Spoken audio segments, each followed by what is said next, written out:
Train യാത്രയ്ക്കിടെ berth പൊട്ടി വീണ് പൊന്നാനി സ്വദേശിക്ക് ദാരുണാന്ത്യം. മറാഞ്ചേരി സ്വദേശി അലിഖാനാണ് മരിച്ചത്. ഡൽഹിയിലേക്കുള്ള യാത്രയ്ക്കിടെ തെലങ്കാന വാറങ്കലിൽ ചൊവ്വാഴ്ച രാത്രിയാണ് അപകടമുണ്ടായത്. അലിഖാൻ കിടന്ന താഴത്തെ ബെർത്തിലേക്ക് മധ്യഭാഗത്തെ ബെർത്ത് പൊട്ടി വീണാണ് അപകടമുണ്ടായത്. റെയിൽവേ അധികൃതർ വാറങ്കലിലെ ആശുപത്രിയിൽ പ്രവേശിപ്പിച്ചെങ്കിലും മരണം സംഭവിക്കുകയായിരുന്നു.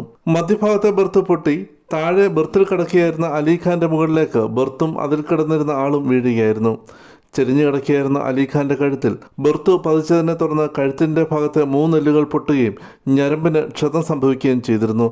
ഇതേ തുടർന്ന് അലിഖാന്റെ കൈകാലുകൾ തളർന്നു. കേരളത്തിൽ നിന്ന് പുറപ്പെടുന്ന ട്രെയിനുകളുടെ ശോച്യാവസ്ഥ നിരന്തരം വാർത്തയാകുന്നതിനിടെയാണ് ദാരുണമായ ഈ അപകടമുണ്ടായത്. കാലപ്പഴക്കത്താൽ ബെർത്തിന്റെ ചെയിനിടുന്ന ഭാഗം ദ്രവിച്ച് പൊട്ടി താഴെ വീഴാനുള്ള സാധ്യത ഏറെയാണ്. റെയിൽവേ കൃത്യമായ പരിശോധന നടത്തുന്നതിനുള്ള വീഴ്ചയാണ് ഇത്തരം സംഭവങ്ങൾക്ക് പിന്നിൽ. അതേസമയം മിഡിൽ ബെർത്ത് ഉപയോഗിച്ചിരുന്ന യാത്രക്കാരൻ ബെർത്തിന്റെ ചെയിൻ കൃത്യമായി ഇട്ടിരുന്നോ എന്നത് സംബന്ധിച്ചും അന്വേഷണം പുരോഗമിക്കുകയാണ്.